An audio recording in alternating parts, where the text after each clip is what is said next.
Good evening, good evening, good evening. Welcome to another It Is Possible Tuesdays with Sanjo. And do you realize that we are in the third month of 2024? Amazing. We are almost finished. And next week, we will be in the month of April. The year is going so fast that I can't believe it. I don't want to rush away with my life, but it's good. It's good. Today, I have a very special guest, and I know that when you hear her and see her, you will be inspired and blessed as well. But before we get to meet my special guest, I just want to remind you that we normally start by saying, "For I know the plans that I have for you, declares the Lord, plans for prosperity and not for disaster, to give you a future and a hope." And Jesus beheld them and said unto them, "With men this is impossible, but with God all things are possible." Welcome, welcome, welcome. Today we have a lovely young lady from the beautiful land of wood and water, a lovely personality, a firebrand, uh, a fantastic person, and I just can't wait for you to meet her. So I'm going to invite her to introduce herself by telling us her name. Hi, everybody. Good afternoon. Thank you for the warm welcome, Sonia. You're My welcome. name is Lemone Brady Russell, and I am more than happy to be on your show this evening. Thank you. Now, the name Lemone is unusual. Where did you get the name Lemone? Well, you know what? After wanting a girl and three boys later, my parents had me, and my dad is actually named Lemuel. So he wanted something special that identified, you know what, this is somebody special that I've been waiting to have. And so he came up with the name Lemon. It's actually French and it means unique. Well So done, that's and the you origin of certainly that. are. You certainly are. Now, you've introduced me to your father, Lemuel. Tell me a little bit about your family. You mentioned three boys. Tell me a little bit about that. So my parents are Lemuel and Paulette Brady. We are from Jamaica, as you know, land of wood and water. So we are Jamaicans. I do have four siblings, so there are five of us in all, full house. There are three Exactly. brothers, and then there's me, and then I have a little sister. So there's Dale, Karen, Krister, Lamone, and Risa. A very big family, always finding something to do. It was such a blessing growing up in a big family because you always had a person. You know, my two brothers are close, and then the two middle ones, and then him and I, and then my little sister. And so it was a really great dynamic to have a big family like that. In addition to that, I think we were really blessed. And honestly, if I think about my life, if I say I didn't have a good life, I would be a complete ingrate because we had parents who were so driven, were so passionate, who elevated others in just the way they handled themselves in their professional lives, in their social lives, in their spiritual lives. And really, when I came here, I didn't truly understand the construct of a glass ceiling because I was like, what glass ceiling? My mom was the first entrepreneur that I knew. The first person I knew that had actual money. You know, my dad, you know, he had traveled. I mean, he was the first, he was the only one of two black men in the late 60s in the US, in his graduate program in the US. So, you know, they were trendsetters in their own way. And even with all these accolades, they were so humble and they have left a legacy that we had no choice but to embrace and try to carry on and, you know, pay it forward with others. And I'm so indebted to the fact that I had the family that I did. One of the things I always admire about your family, and I don't, I think I've only met your mom and your dad. I haven't met your siblings, but when I look on your social media platforms, the humor, the fun, the jokes you tend to have together, and I'm like, wow, that is awesome. And I mean, it's you do proper ribbon. You don't go soft, you go hard, and We do. I Yes, and I'm thinking that is really, really awesome that even now you are all still very close. And We are. We are. I I, I like the fact that you've spoken about the fact that your parents are trendsetters and they have given you a legacy as a family that you had to embrace and pay forward. With that setting, what was school like for you? So my own mom, actually, speaking of entrepreneurship, she was the first to have a private elementary school in the late 70s, early 70s, actually. She just started school with her three sons and the neighboring kids. And so for 50 years, she has maintained that private school. There have been doctors, engineers, politicians, nurses, lawyers that have come out of that school, and they all credit her to that first beginning. My first teacher, she instilled this passion for learning and to pushing yourself. And so that's where I started school. So it's Advent Prep down in St. Elizabeth. It was a private school. It still is. It's After very that, I went to Mayfield All Age School. And that surprisingly was the only public school I went to, and thank God I did. I had this freedom, looking back at all the schools I've been to. You had this freedom to be a child. We got so dirty, much to my mom's chagrin. We were able to form these bonds, these social circles. You got to learn who you were. And you found teachers there that were not about the money. They were teachers who were great at what they did, but they were passionate about what they did. They wanted to, create that enthusiasm for learning. And that's where I met some of my best teachers. So, sometimes we think, oh, all age is prep, there's some comparison, but I am so happy they gave us that opportunity because some of those experiences are my favorite. I remember one in particular, we used to be picked up and dropped off at school, which of course was no fun. We had a private driver, or my best friend Jody at the time, she had a dad and he would pick us up every day. And we would try to get out the door and get on the road like the rest of the kids. Dang it. By the time you reach the gate, they're coming for you. But I remember specifically one evening, it was raining. And we, both of us, always wanted to go out in the rain because the kids up there, they were having so much fun. So we got out the gate, and thank the Lord, maybe it was the traffic. I don't know what happened. They were late for us. We had so much time. The dirty water was running along the street, and we were sloshing in it in our short, our bloomers and skirt and suction shoes. We made sailboats, sailboat raid. It was the best time. By the time her dad came, we were soaking wet Oh, and muddy, grass stains, pieces of. Oh, it was horrible. My mom was just her. The blood ran from her face. She was just like, what happened? It was the best experience ever. Oh my gosh. So I am so happy I went to Mayfield All Age.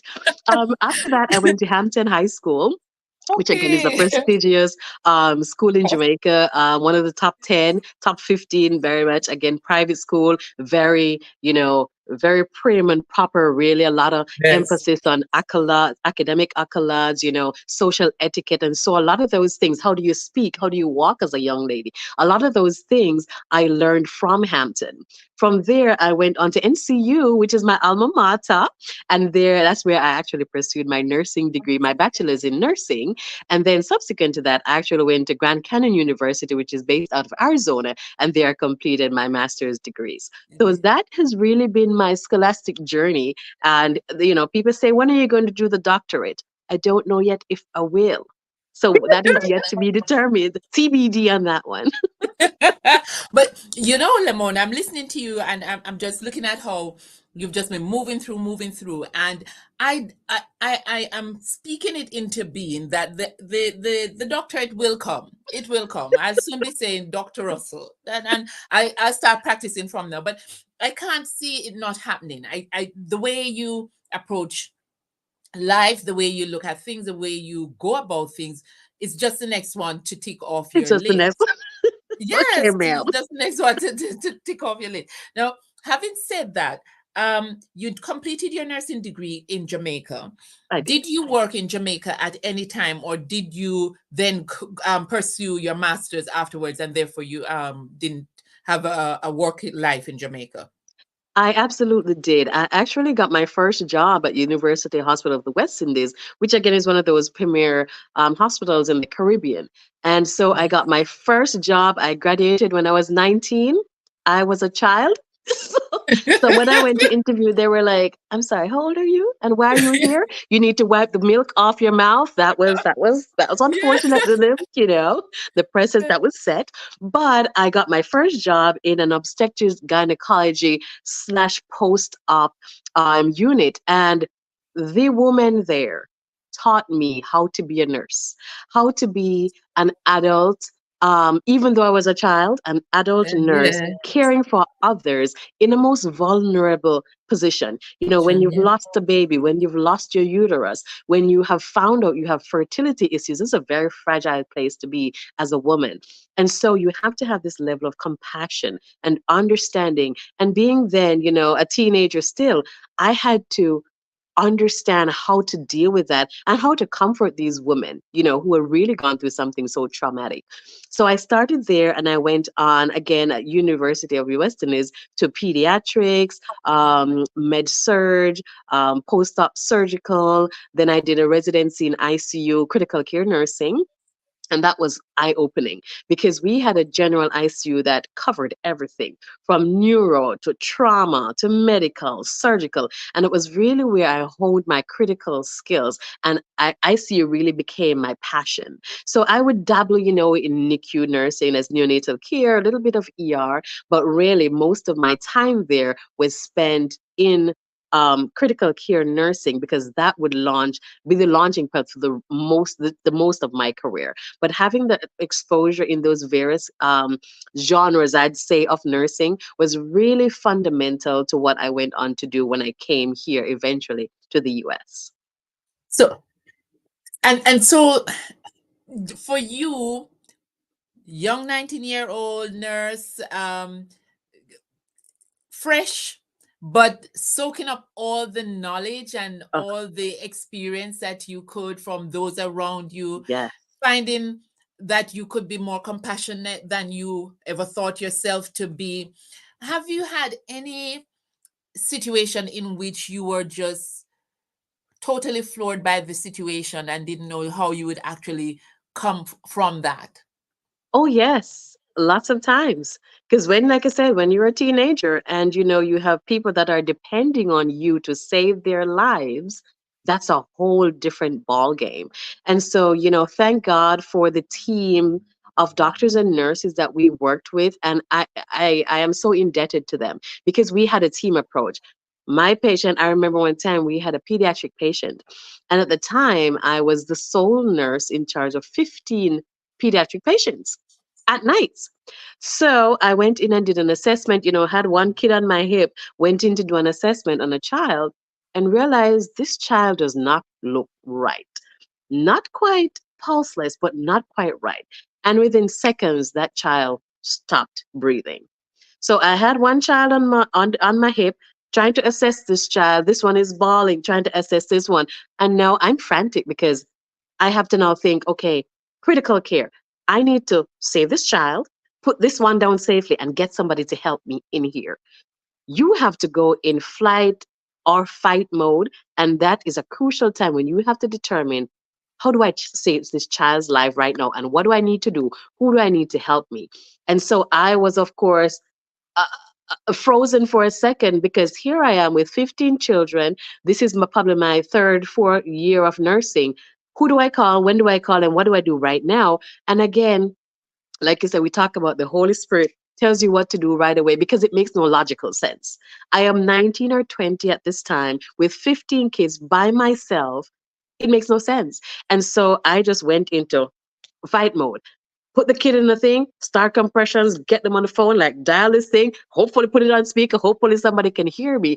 And within a minute, the team came. We were able to resuscitate that little child, got the patient back. The mom was so grateful. She was like 20 minutes out. I didn't know she was on the way at the time, but she came back and, facing the mortality that is that could have been for your child who is, 3-year old, 4-year old. She was just so overwhelmed with gratitude that I was there.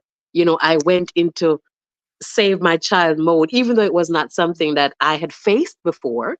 that I had never done that before. So it was completely out of my realm. I'd never done this before, never seen somebody die, quote unquote. And so it was overwhelming for me. But that element of, that sense of, okay, my shoulder, my angel on my shoulders. Okay, this is what we got to do, girl. This is what you need to do now. And then having that team that's reliable that could come in and assist me in getting this child back was such a valuable experience for me. And I learned a lot from knowing I can do this. We can do this together, and what it takes to use a team to get save somebody's life. I'm sitting down here and I'm thinking, I'm watching this movie. This is a movie I'm watching. Here is Lemone in Supergirl mode. You know, but Lemone, I want to find out. I heard you talk about your angel on your shoulder. How important is religion, spirituality, um, a divine being? How important is that to you and your point of view or the way you see the world? Crucial. My mantra is be still and know that I am God. And I have that in my study books. I have it on my wall because when God sets you up for what you need to do, where you need to be, who you need to become, it may not be other people's standards. It's what He wants for you. And so for me, I had dabbled with when my dad sat me down and said, okay, girl, what are we going to do with your life at 15? I was like, I don't know. And we had a running joke in my family when my grandfather, my dad's dad, when I was born, he said, and he died a year later. He said, "This one is going to be a nurse." And I was like, I heard that multiple times in my life, and we'd laugh about it and be like, "Nurse, me," because I was a tomboy. I only learned to cook after I got married.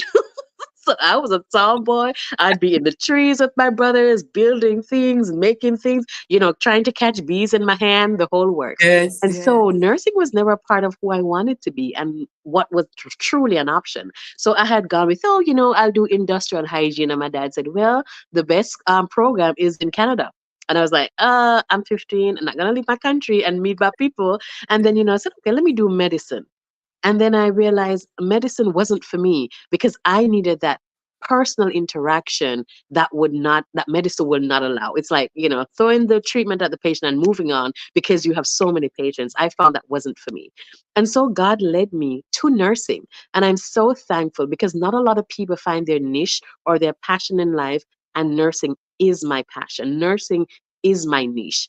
And so I find that when I step back and I let God lead, that's where I should be. And my journey isn't over. It's a continuous thing, but I trust where He leads me. And whenever we have those upheavals or that instability in my life, whether personal, work related, otherwise, I remember be still and know that I am God. I know what I'm doing.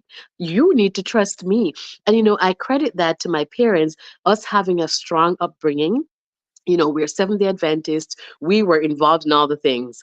Pathfindering, Pathfinder. debate club, 13 Sabbath, doing your memory verse. I remember when I was 10, my brother Karen was very instrumental in honing those skills. We were outside in the bush. We would call it the forest now, learning how to make fire, you know, and having those opportunities to, be in a debate. I remember at 10, I won a debate against 19-year-olds. 10-year-olds, I was the only 10-year-old. And, looking back at that, I became an orator at 10-year-old, winning a debate competition, and those things, when people pour into you, it just says a lot about who they are. He would take us on adventures. We would be rappelling down cliff sides, going on these trips with others, going to camp, learning how to build your social circle. And those things I think have really helped to form the person that I am today. And I'm so grateful for that. And that's why I try to give back because all these people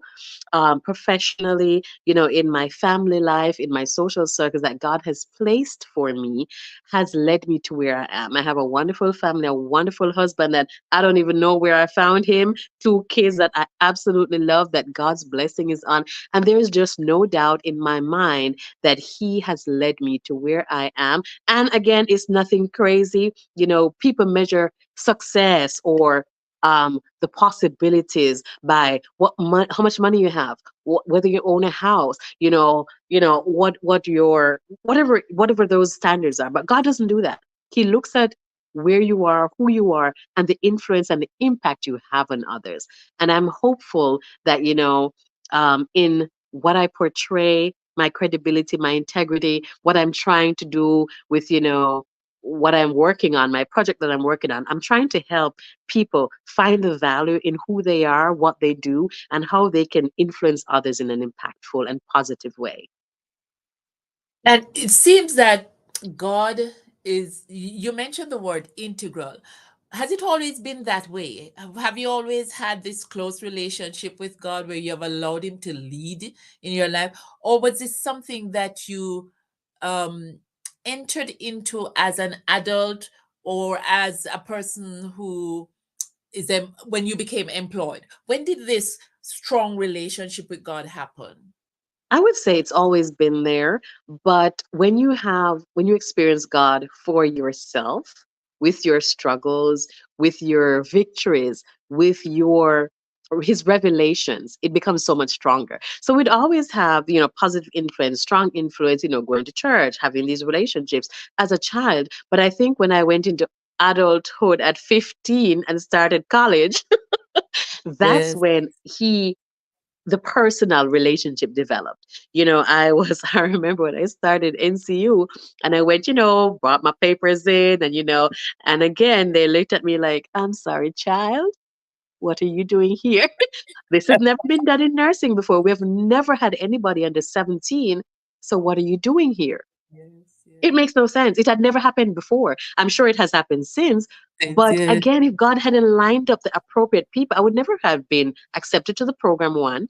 And then I remember, too, because I had started a little late with all the back and forthing of, oh, should we let her in? Should we let her not in? I had calculus and I registered for calculus. And I was too late because by the time we are supposed to do it, it was test time. And they said, well, you can't do this course because the first half, first class, first few sessions have already gone. This is your first test, but you can challenge it. And I thought, I'm sorry, what now? Challenge calculus. And it explained challenge means that you get the book, you go through the first few lessons that have already been taught and explained, and you've had homework graded from your teacher, and then you do the exam. And I said, so I'm supposed to do this on my own. And I was like, Lord, I don't know what this is, but I'm gonna need to do this. And the teacher was just like, you can challenge it if you want. And I went home that night with my book in hand. My brother Krista was at college at the time, and he took me home and said, I'm going to challenge calculus. And he was like, what now? And I was like, apparently I have to challenge it. And I went home and I studied that book and I prayed over that book and I passed that challenge exam with a 94%. Amen. Amen. So I was like, okay, God, I see what you're doing. I see you're real. And that man has come through for me in so many ways. And I'm just so grateful that he is who he is. Because again, it's not Yeah. about us. It's not who we are. It's Yeah, who yes. he is. And I'm so grateful for the allowances, the leniencies he allows for me. Because every year I'm just so grateful for who he is and what he has provided for me in just every aspect of my life. And that's where it really started, having that personal relationship with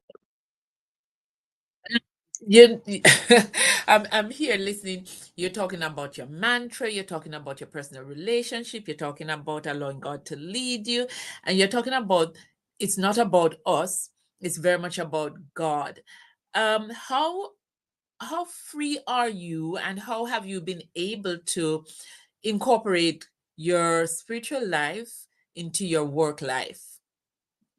him. Well, it's funny that you asked that because I'd say about probably for a year or so now, I've been involved in this peer support group where it's really about supporting our peers, those who we work with. Because after COVID happened, oh Lord, it was a thousand times worse. Yeah. As you guys saw it out here, behind the scenes in healthcare, it was disastrous. It was emotionally traumatic. People have PTSD from COVID, and we haven't had time to grieve. So it's been Mhm. compounding. And what this peer support um, program does is that it allows you to let people vent, talk about their struggles, have somebody who understands what they're going through and how that affects their professional life. And I have been able, thank God, to help people spiritually resonate what's happening, reconcile what's happening. How does this affect my spiritual life? And they open up to me. They say, I can tell you're a God fearing person. And I wouldn't say this to somebody else, but da da da da da da da da da. And so it has really helped me to help others reconnect spiritually, realize that God has his hand in their life. And I am so honored that I'm in that position to be able to do that, to help to refocus, recenter, and acknowledge what he's doing in their lives and allowing them to let him lead. And so that has really been such a blessing for me over the last year and a half. Outside of that, I think people are drawn to who you are. They see a smile and they know, she smiles all the time. What secret? What's your secret? You know? And I'm happy to tell them, bless sweet baby Jesus. That's the secret, you know. So I'm hoping that that radiates from me in my professional circles. I take, one thing I've learned from my mom and my dad is your work should speak for you. And your life as a Christian should speak for you. And it doesn't mean that you have to be perfect. Dear Lord, no, because I am so far removed from that. But I hope that people do see that there is something bigger that makes me glow, that makes me want to be better, that makes me want to bring others with me and be, successful together. Because I think if you are given a position of authority or a position where you can help somebody else, why wouldn't you? Why wouldn't you pay it forward? And so I hope that in my life and the way I do things that I do, I hope people see that he's the reason I do what I do. And this is the why behind why I do what I do. And I hope that I represent him well in the things that I do with my patients, with my coworkers, with people who I've never met before. And, people who are like, oh, I've met this girl from, wherever you work. And she's so great over email. And you're like, oh my gosh, she's amazing. And I'm like, so I hope that that's the essence of who I am. And I hope that really just is a reflection of who he is. You migrated to the States. How long have you lived in the States, and what organizations are you involved with? So, almost 11 years now, coming up on 11 years, I'd say. It doesn't seem that long, but oh my gosh, it is. Yes, So yes. I have been a part of some professional organizations. At present, I'm a part of Texas Nurses Association, American Nurses Association, and I'm also part of what we call the Nurse Professional Development Organization as well, which is essentially an organization specifically for nurse educators, which is my current role. So I've been a part of those, and I'm also, like I said, a peer support responder as well, which is a part of it's a new program that is coming out of different states. It started originally in Denver. John Hopkins has embraced it, and so my current organization has also embraced it. And that's part. It's a voluntary program, and I love that because it really allows you to give back to people who really need it in healthcare. And sometimes we're givers, so we forget to self care, self give, self give, and so that is a part of my passion as well. And those are really some of the key ones that I'm involved in currently. So, from Jamaica to Texas is quite different. Most people are New York, Miami, Florida, but Texas, why Texas? Why Texas? Well, we actually moved to Arizona initially. So we lived in Arizona for about 7 years and loved it. We heard the horror stories of, oh, it's so hot. There are snakes everywhere. There are no black people. But contrary to popular belief, we loved it. We thrived. And Arizona is so unique in that you have mountains and you have snow and you have the arid areas, absolutely. But then you have rolling mountains and, little house on the prairie lands. And so we love that. And really, we found a good amalgamation of Jamaicans there. So we found family there. We formed friendships. We, had singing groups. We had such a wonderful time there, and we really enjoyed it. We had the best doctors. We had both our kids there, just the most amazing nurses, just wonderful leaders. It was just fantastic. So then we moved to Texas because it was closer to home.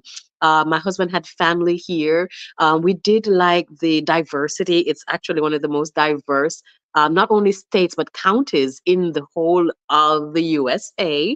And so I wanted my kids growing up with that diversity because Jamaica, you know how we are. We're all the things. We're all the things in your immediate family, like my family.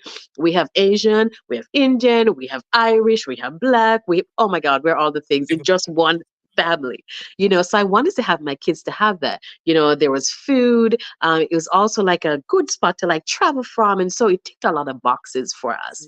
Unfortunately, when we came, COVID hit and kind of erased a lot of those. So right now we're like building back, like going to see Texas for real, like try these foods, and so we feel like we've done a restart. But really, it has been good in a lot of ways, minus COVID and all the negative that came with that. Yeah, But yeah. also, out of that, I formed such great friendships as well. I love the job that I have now because it was actually curated for me. And so it's a new phenomenon. I'm a night nurse educator, which had never been done before. So it's an inaugural role. And so I've learned out of that. Out of this experience and COVID, my book also came out of that. So Texas has had some very great points despite being COVID. And again, it reiterates for me that where he wants you to be may not be where you want to be, but he says, ma'am, this is what we're doing. So until he says otherwise, we're stuck with this Yeah, plan. yeah. I love how effortlessly you talk about God just leading you and you following. And you mentioned that you moved to Texas, and with Texas came your new venture, your new position of author, best-selling author, 5 stars, and so forth. Tell me a little bit about Dear Nurse. Talk to So, me. dear How did that nurse, come about?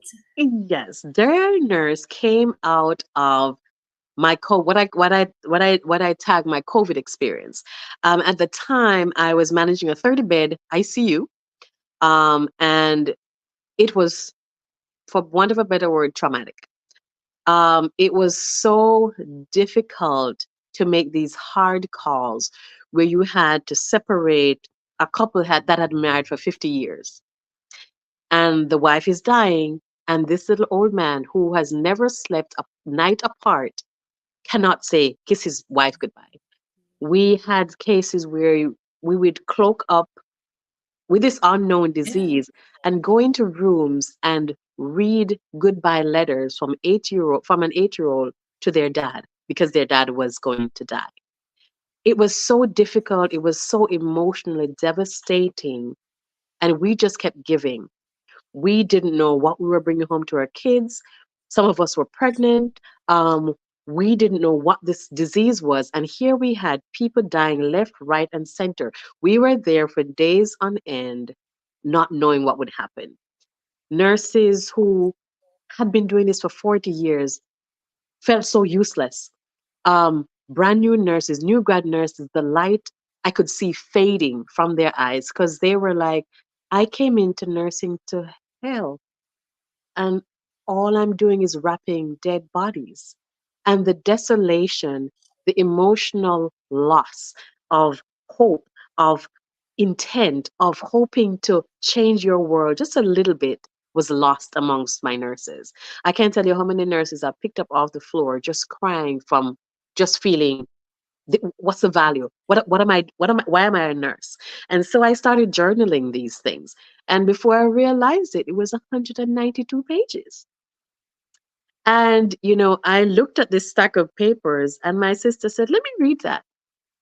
And she read it, tears, bawling, aha moment. She says, Lemone, you need to put this in a book. And I said, ma'am, I am no writer. I don't know how to even publish. I have no idea.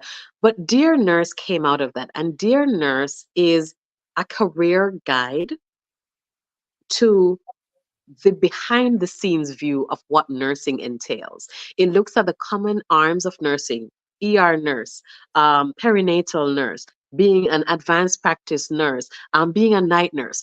How can I use this to advance my career? What does this look like behind the scenes? If I want to become a night nurse, what are the advantages? Suppose I want to be an ER nurse. What are the pros and cons? What is the life of an ER nurse really like? Is this for me? It also talks about how to give back to yourself in practical ways that prevent burnout, that help you to set yourself up for the next phase of your nursing career. I'm going to be an APRN. What are the options for being an APR? Do I only have to do a degree in public health? What does that give me the options to do? Suppose I want to do a dual degree. Are there dual degrees out there? I want to be a nurse practitioner. How do I become the best nurse practitioner that I am? And so it goes into these different aspects and it gives you true insight to what being a nurse is. If I'm a student nurse, how do I make that transition from being a student nurse to being a whole real nurse? And so it gives you those key things because in my 22 years of nursing, almost going to be 23, I can't believe that. I wish I had a guide like Dear Nurse to help me navigate the emotional, the professional, and the practical aspect of nursing in a way that would set me up for true success without having to figure it out and bounce around and see, is this for me? Like, how do I? Those things. So it helps to give you this guide, and it's applicable for all nurses. And there is even one for a retiring nurse, everything from the future nurse to the nursing student all the way up to the retiring nurse. And so it gives you this behind the scene view of how can I make nursing be valuable to me in all those arenas of my life. Wow, fantastic. Author. I know an author. Yeah. And I'll be getting my autographed copy soon. But I like you in everything that you've been sharing with us this evening. It's about giving back and helping others, supporting others. And I want to find out, what is your own support network like?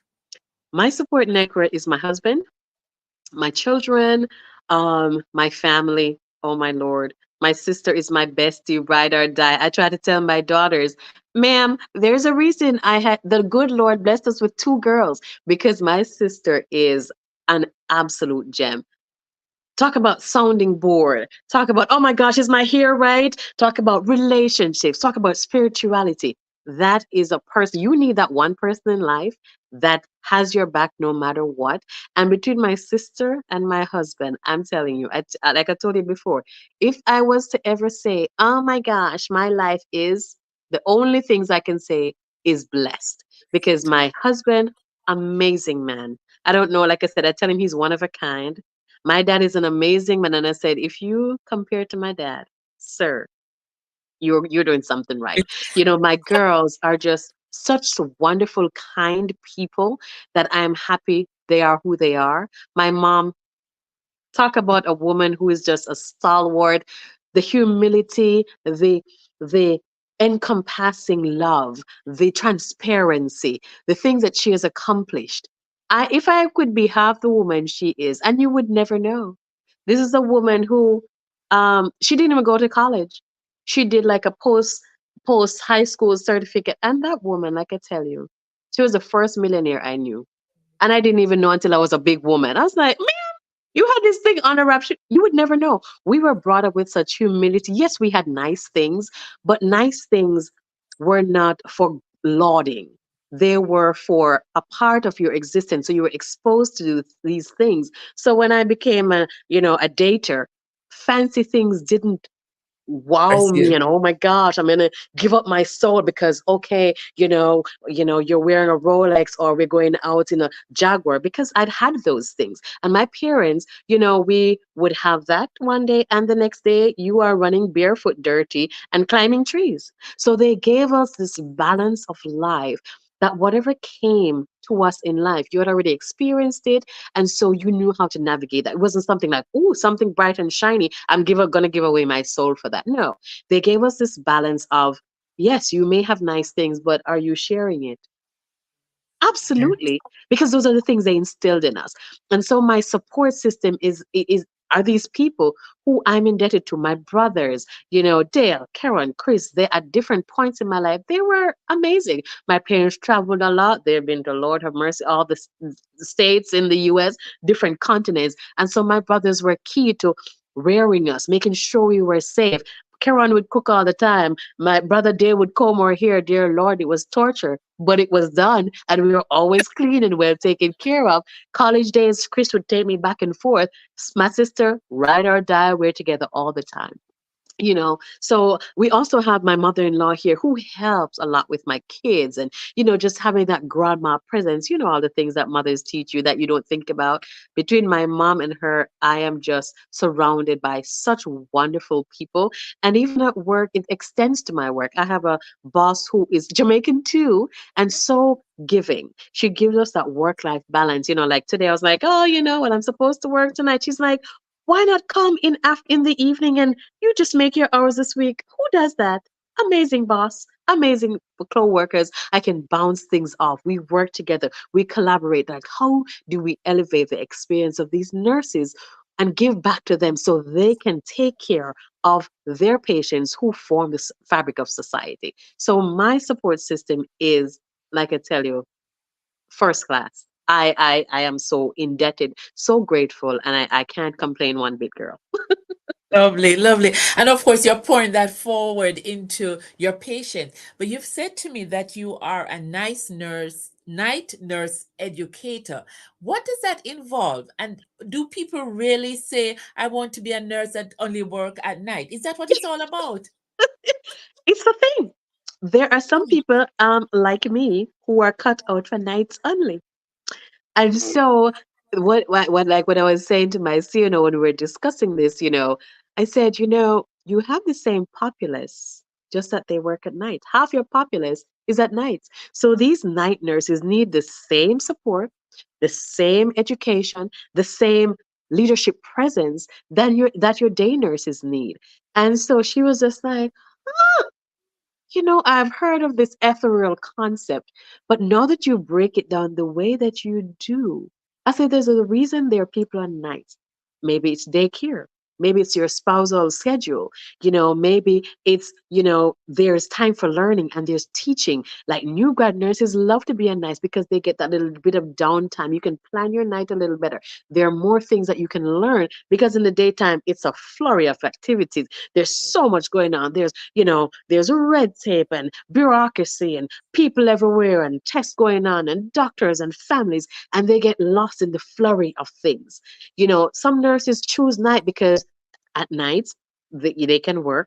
Their husband is home. They can switch it out. Oh, my husband works on the weekend. I work in the day in the daytime at night. Whatever works. And so there are different reasons why people choose nights. And so for me as a night nurse educator, there is that need for the same type of education and support and building up of people that the same day nurses need, and so I offer that. So I do just in time training. I have sessions that we focus on skills, we focus on new things that are coming up, policy changes. We do fun activities, team building things at night, and so I'm providing that at night for my night people that aren't there in the daytime. I bring to them things that, instead of waking up, coming in the middle of the day, which for us, it's like, like for you guys, you're coming here at nights at 12 o'clock. It's the same thing whereas it's 12 midday. And so I offer that for them and they love it. They're just like, why didn't we think of this before? Bless Jesus. So it's really a unique niche, but I think it's one that should be embraced a little bit more because it's really needed in our nursing arenas. So thank you for that, because I know that you when you were doing your training, I know sometimes you had night, you went to do shifts in the night, but I didn't realize that it was really an area where people say, I only want to work at nights, and that's where my niche is. I want to hone that area. And so it's quite surprising. I want to find out, do um, is it something that we would find in the Jamaican society as well, or is it only at the moment in the US? Oh, absolutely. In every arena of nursing, in every country, in every continent, you have to have night nurses because nursing is 24/7, right? So when you leave at 7 o'clock, we are up looking after your loved one. And so night nursing it's something that is general. Anywhere you go, you have to have a night nurse. And so that's why I say, having that unique niche, because sometimes you don't think about it. And because you're not faced with that challenge, sometimes it gets pushed under the rug a little bit. So again, it speaks to that innovative leader who realizes, hey, half my populace is at nights. I probably need to look at what their needs are and to close that gap. The Because gap. this is something that no matter where you are in the world, nursing is 24/7. Patients are awake at night, patients are sleeping at night, but they need medication, they need their antibiotics, they need their physiotherapy, they need all the things to keep them safe and to help them heal. And so the night nurse becomes crucial in that paradigm. I'm sitting here listening, but no, you've spoken about tests and so forth. Um, and I can't recall ever going to the hospital and you're able to do your x-rays at night and everything. I always got the impression that things kind of slowed down at night and you'd have to wait until, I mean, it seems bizarre now that I'm speaking about it, but everything has to happen the same way Absolutely. as in the day. Absolutely. Absolutely. The ER does not close. And the worst thing is that most patients wait until, after work, I'll just go to the ER. And we're just Yes. like, but why? No, Yes. It's absolutely. crazy. Absolutely. Yes. The ER, your med surge floors, your ICU. Oh, yes, patients are always trying to die. They're not like, oh, it's 6 p.m. Let me not die tonight. Yes, they're No, no, trying to no, no. die. They need our life saving measures. They need x rays. They need CTs. Yes. Yes. Heart attacks come on at whatever time, strokes come on at whatever time. And the expectation is that as a night nurse, as the care provider, that you are going to be alert. You're going to know what you're supposed to do, what are the critical measures. And again, just like with that pediatric patient, it was in the middle of the night.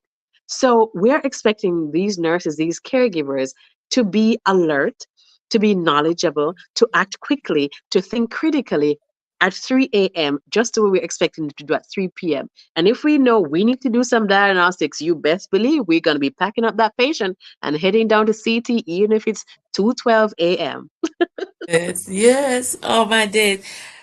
Lemon, it has been fantastic catching up with you, talking with you, hearing your strength, your power, your influence. It's not just Saint Elizabeth. I mean, It's you are impacting so many people. 22, almost 23 years. ah, Isn't that amazing? that You've spoken amazing. about your family, your parents, you've spoken about your siblings, your family, your children, your husband. You've spoken about your network at work. What church are you attending now, and what do you do in church? So at present, I am with this small, wonderful group. They are actually out of Texas as well, called Access Seventh Day Adventist Church. And it's a small group of diverse people, which again just adds to that layer of um, exposure for my girls. And so we get involved in singing. I'm getting my girls involved in singing. I They're getting see that. involved in skits. I was recently roped into teaching Sabbath school, so I do try as best as I can to give back in whatever capacity I can to, of course, enhance the word and share with others. And, just this past Sabbath, I was teaching Sabbath school. So that was fun. But I do appreciate, the opportunity to give back to inner circles, and when we can share, and share with each other and encourage each other, bolster each other in any of our settings, I am more than happy to do that because I'm a big believer in collaboration and lifting people up together, doing this together so that we can all benefit from whatever experience it is that we can offer. Awesome. Awesome. I have enjoyed my chat with you, and I know my audience will be saying, "Wow, this is powerful. This is so inspirational." I be to say to myself, "What am I doing? I need to get up and just pour into others the way you have poured into them. I'm really, really, really impressed. Oh. As we wrap up, I want to ask you a question, you know, and it links to the title of my podcast, which is Mhm. It Is Possible. Is there anything that you had encountered in your life where you were thinking, it is not possible, but you have now arrived at where you are and you realize it definitely was possible and is possible? Well, I will say one, my book was quite the challenge. Did not expect that to be, a published author. Again, it did not start out as any intention to do that, but I would never expected that. So to be published, we're on Amazon. To have just today, it was placed in the library at NCU. At NCU, I got some Oh, pictures, and quite a few universities have ordered for their students. One of my friends, a colleague, sent me some pictures today of students receiving that as their graduation gift. So doing keynote speech and doing author readings never would have thought that. And I know this is just the beginning. I'm sure God has a plan because He caused this. This is His fault. So I'm excited to see how much more impact, how many more opportunities that will allow, because I really do feel that Dear Nurse has a lot to offer us as nurses because we often don't take the time to give back to ourselves. And so I was very intentional with putting it on Amazon because Amazon reaches so many different places, and you click of a button, you can have it the next day. So, excuse me. So I really, that was a near, is it possible? But I guess it is possible. And so it yes. is a journey. I am just starting out in that. And I do have to wrap my head around. My marketing friend says, ma'am, you need to get the word out there. You need to get this book out there. I'm not even a nurse and I'm inspired. And I'm just like, Yes. stop it. I take all the accolades with such humility because this is not something that I have done. He did all the things because, again, this was not something I thought was possible. It's not something I was intending to do. And here we are. So I'm very grateful. I'm very happy. I'm very blessed. And I can't wait to see what else comes out of Dear Nurse. Yes. Wow. Awesome. I am going to take a leaf out of your book because I need to get some writing done. There Okay. you I need go. to be an author as well. I do. I Absolutely. do. But Lemon, thank you very much. As I say, I've thoroughly enjoyed my catch up with you. I'm sure that my audience are really just luxuriating and relaxing in everything that you have said because it's been so inspirational, Thank allowing you so God to much. lead, saying, your mantra being to be still and recognize who God is, the Absolutely. relationship you've had with him, the fact that you started college so early, the fact that your first job was at 19 in a role of responsibility, the different areas of nursing that you have traversed, and the influence that you've had on others, and the fact that you are still pouring into others. Mhm. And I know that your family is proud of you. Oh, Who wouldn't be proud of you? And I know that the Lord has more doors to open for you because your influence so far has been really powerful, oh, and this is just the beginning. Thank you ever so much for being a part of It Is Possible Tuesdays with Sanya on thank you. March the In March. 26th, 2024. Yeah. Awesome. Thank Ladies you and so gentlemen, much. you're welcome. Ladies and gentlemen, we've just listened to the effervescent Lemone Brady Russell. I want to thank you for coming, and I want you to remember, be a dreamer, a doer, and a thinker. See possibility everywhere. Because you are alive, everything is possible. But Absolutely. Jesus beheld them and said unto them, with men, this is impossible, but with God, all things are possible. Thank you very much, everyone. It has been a wonderful Tuesday evening, and I look forward to seeing you here with me next month when we'll have some more interesting, exciting persons for you to listen to. Have a good evening, everyone. Thank you. And I hope Philip is ready When for I me. call on Jesus, all things are possible. I can mount on wings like eagles and soar. When I call on Jesus, mountains are gonna fall. 'Cause he'll move heaven and earth to come rescue me when I call. La la la la la.